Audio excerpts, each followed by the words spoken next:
Em 26 de março de 1997, policiais encontraram uma mansão com mais de 30 corpos espalhados pelo local. O episódio de hoje conta a história de Marshall Applewhite e do suicídio em massa que chocou os Estados Unidos. Eu sou a Ana e esse é o canal Vespeiro.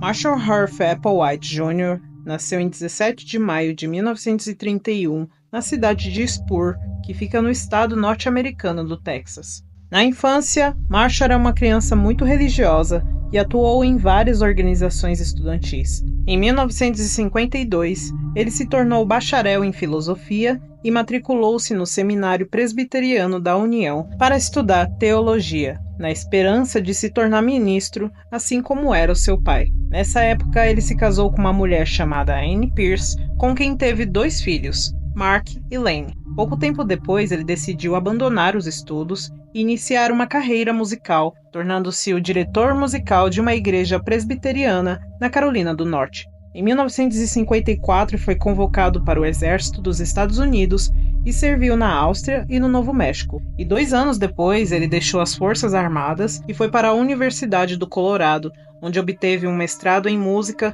com especialização em teatro musical. Após sua graduação no Colorado, Applewhite se mudou para a cidade de Nova York em uma tentativa sem êxito de iniciar uma carreira musical como cantor. Mais tarde, começou a dar aulas na Universidade do Alabama, mas acabou perdendo o seu cargo depois de ter tido relações sexuais com um rapaz que era estudante. A orientação sexual dele não era aceita por sua educação religiosa, tornando-se um homem frustrado por seus desejos sexuais. O relacionamento de Applewhite acabou quando sua esposa soube do caso e eles se divorciaram após 3 anos de casamento. Depois de deixar a Universidade do Alabama, Applewhite mudou-se para Houston, no Texas, em 1965, para ensinar na Universidade de St. Thomas, onde ocupou o cargo de diretor do departamento de música e também se tornou um cantor popular no local. Foi diretor de uma igreja episcopal e integrou a companhia Houston Grand Opera. No Texas, manteve um relacionamento com uma moça jovem, apesar de dar indícios de que se sentia atraído por homens. Ele se demitiu da Universidade de St. Thomas em 1970, alegando depressão e outros problemas emocionais. Houve especulações que o motivo da demissão dele teria sido seu envolvimento com outro estudante do sexo masculino. Em 1971, o pai de Marshall veio a falecer, e essa perda teve um impacto emocional significativo sobre ele, resultando em uma grave depressão e em um acúmulo de dívidas. Então ele deu entrada em um hospital psiquiátrico, alegando que estava ouvindo vozes. Em 1972, Applewhite conheceu Bonnie Needles, uma enfermeira interessada em teosofia e profecias bíblicas. Os dois rapidamente se tornaram amigos íntimos e concluíram que haviam se conhecido em uma vida passada. Bonnie disse que o encontro havia sido previsto por extraterrestres, convencendo ele de que eles tinham uma missão divina a cumprir. Naquela época, ele começou a investigar alternativas à doutrina cristã tradicional, incluindo a astrologia. Segundo relatos, ele também teve várias visões, incluindo uma em que diziam que ele foi escolhido para cumprir um papel como de Jesus Cristo. Applewhite logo começou a morar com Needles e, embora seu relacionamento não fosse sexual, ele considerava Needles sua alma gêmea. Ela era casada e tinha filhos, mas depois que se aproximou de Marshall, ela se divorciou do marido e, como consequência, ela perdeu a custódia de seus filhos. Marshall também rompeu com a sua família e alguns de seus conhecidos lembraram que Needles tinha uma forte influência sobre ele. Então, em 1973, eles decidiram fazer uma série de viagens para ensinar suas crenças para outras pessoas e dirigiram pelo sudoeste e oeste dos Estados Unidos. Eles não tinham dinheiro, por isso eles chegaram a vender alguns trabalhos e vender coisas pessoais. Inclusive disseram que chegaram a vender o sangue em troca de dinheiro. Uma de suas amigas de Houston se correspondeu com ambos e concordou em aceitar os seus ensinamentos. Eles a visitaram em maio de 1974 e ela se tornou a primeira convertida. Eles tinham um exemplar da Bíblia do Rei Jaime e estudaram várias passagens do Novo Testamento com foco nos ensinamentos sobre cristologia, ascetismo e escatologia. Applewhite também lia sobre ficção científica e era muito fã de Star Wars. Em junho de 1974, eles concluíram que foram escolhidos para cumprir profecias bíblicas e que receberam mentes de um nível superior ao de outras pessoas. Então começaram a escrever panfletos em que diziam que a reencarnação de Jesus vinha como um nativo do Texas. Isso na verdade era uma referência camuflada ao próprio Marshall. Além disso, eles concluíram que eram duas testemunhas descritas no livro do Apocalipse e eles visitaram igrejas e outros grupos espirituais para falar de suas identidades, e frequentemente se referindo a si mesmos como os dois, ou os dois OVNIs. Eles acreditavam que seriam mortos e depois restaurados à vida e transportados para uma nave espacial. Em agosto de 1974, Applewhite foi preso em Harlingen, no Texas, por não devolver um carro que havia alugado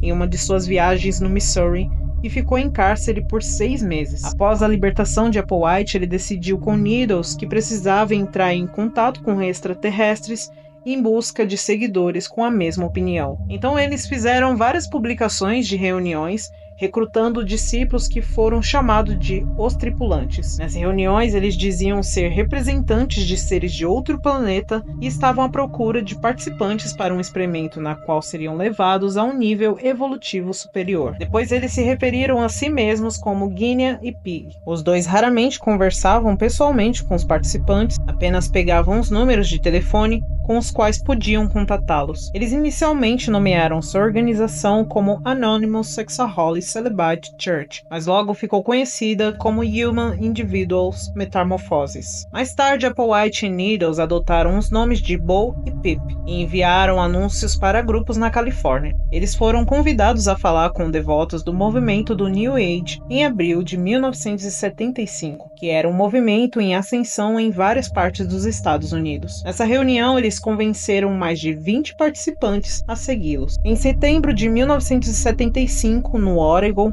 eles convenceram cerca de 30 pessoas a deixarem suas casas para segui-los. Então os meios de comunicação local estavam de olho nesses acontecimentos e os acusaram de fazer lavagem cerebral. A maioria de seus discípulos eram jovens interessados em ocultismo ou que viviam fora da sociedade convencional. No final daquele ano, eles tinham cerca de 70 seguidores. Applewhite acreditava que a separação completa dos desejos terrestres era um pré-requisito para a ascensão ao próximo nível e enfatizava passagens do Novo Testamento nas quais Jesus falou sobre abandonar os apegos mundanos. Seus seguidores foram instruídos a renunciar os amigos, a família, mídia, drogas, álcool, joias, pelos faciais e a sexualidade. Além disso, eles foram obrigados a adotar nomes bíblicos, usar roupas e estilos de cabelo idênticos. No início de 1976, Applewhite e Needles haviam adotado os nomes de Do e Ti. Em junho do mesmo ano, os líderes reuniram seus seguidores na Floresta Nacional de Medicine Bow,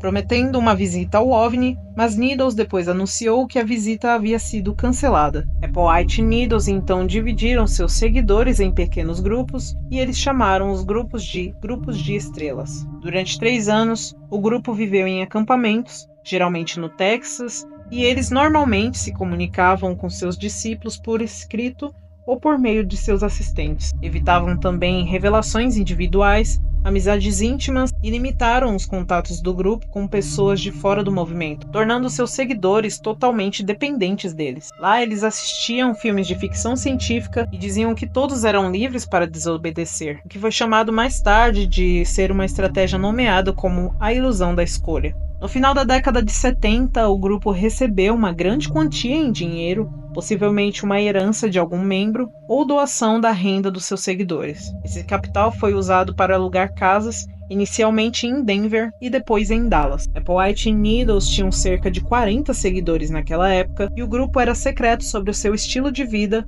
e tinham um hábito de cobrir as suas janelas. Eles se referiam às suas casas como naves e organizava o estilo de vida de seus seguidores como um campo de treinamento que os prepararia para o próximo nível, e quem não fosse adepto era incentivado a sair. Na década de 80, Applewhite e Needles tinham cerca de 80 seguidores, muitos mantinham seus empregos, muitas vezes trabalhando com computadores ou como mecânicos de automóveis. 2 anos depois, Applewhite e Needles permitiram que seus discípulos ligassem para suas famílias. Eles relaxaram ainda mais seu controle em 1983, permitindo que seus seguidores visitassem seus parentes no Dia das Mães. Em 1983, Needles teve um olho removido cirurgicamente como resultado de um câncer diagnosticado há vários anos antes. Ela viveu por mais 2 anos e veio a falecer em 1985. Applewhite disse a seus seguidores que ela havia viajado para o próximo nível porque tinha que despender muita energia para permanecer na Terra, abandonando seu corpo para fazer a jornada, mas ele na verdade ficou muito deprimido com a perda dela. Ele alegou que Needles ainda se comunicava com ele, mas que por sofrer de uma crise de fé, ele havia sido deixado na Terra para aprender mais, e que ela ocupava um papel espiritual muito mais alto do que o dele.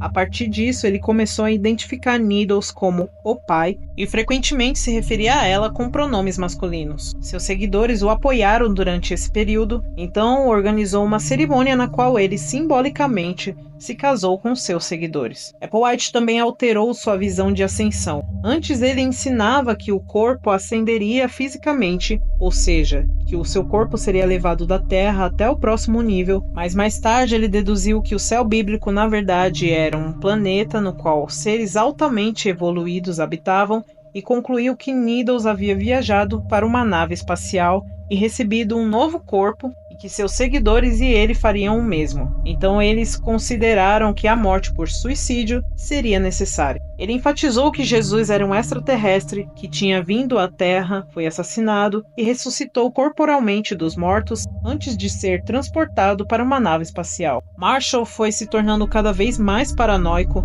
temendo uma conspiração, e começou a discutir mais sobre o apocalipse, comparando a Terra a um jardim coberto de vegetação que deveria ser reciclado ou reiniciado, e a humanidade era um experimento fracassado. Em 1988, eles enviaram um documento que detalhava suas crenças para uma variedade de organizações da New Age. A correspondência continha informações sobre sua história e aconselhava as pessoas a ler vários livros que se concentravam principalmente na história cristã e nos OVNIs. Em 1992, o grupo gravou uma série de vídeos de 12 partes que foi transmitida via satélite. Durante a existência do grupo, centenas de pessoas passaram por ele, mas no início de 1990, o grupo chegou a ter 26 membros. Em maio de 93, o grupo adotou o nome de Total Overcoming Anonymous. Eles então gastaram $30 mil para publicar um anúncio de página inteira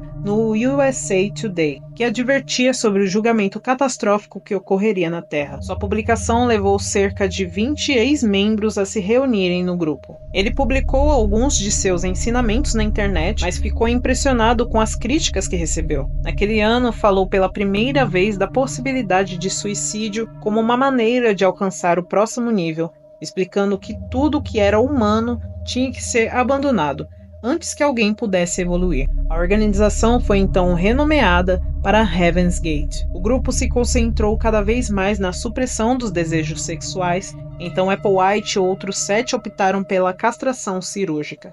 Eles inicialmente tiveram dificuldade de encontrar um cirurgião disposto a fazer isso sem motivo plausível, mas acabaram encontrando um no México. Na visão de Applewhite, a sexualidade era uma das forças mais poderosas que ligavam os seres humanos a seus corpos, e portanto dificultava seus esforços de evoluir para o próximo nível. Em outubro de 1996, o grupo alugou uma mansão no rancho Santa Fé, na Califórnia. No mesmo ano, eles gravaram 2 mensagens de vídeo nas quais ofereciam a última chance de evacuar a Terra, e posteriormente descobriram sobre a aproximação do cometa Hale-Bopp, que foi um dos maiores e mais brilhantes cometas do século XX. Applewhite acreditava que Needles estaria a bordo de uma espaçonave espacial atrás do cometa e que ela planejava encontrar-se com eles. Além disso, afirmou que seus seguidores falecidos também seriam levados pela nave, uma crença que se assemelha à doutrina cristã do arrebatamento. Nos últimos dias de março de 1997, o grupo se isolou e gravou mensagens de despedida. Muitos membros elogiaram Applewhite em suas mensagens finais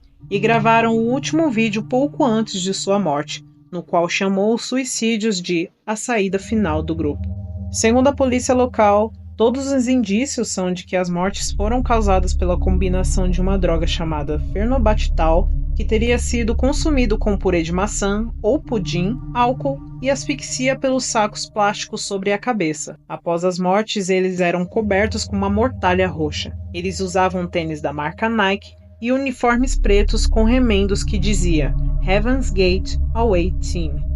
As mortes ocorreram em 3 dias seguidos, sendo dividido em 15 pessoas em um dia, depois mais 15 em outro dia e, por fim, as últimas 9 pessoas. 3 assistentes ajudaram Marshall a morrer e depois se mataram. A denúncia anônima levou o departamento do xerife a vasculhar a mansão. Quando as autoridades chegaram ao local, se depararam com os corpos em estado de decomposição. Foram encontrados 39 mortos, sendo 21 mulheres e 18 homens. Após tudo isso, muitos especulam que Applewhite fez lavagem cerebral em seus seguidores.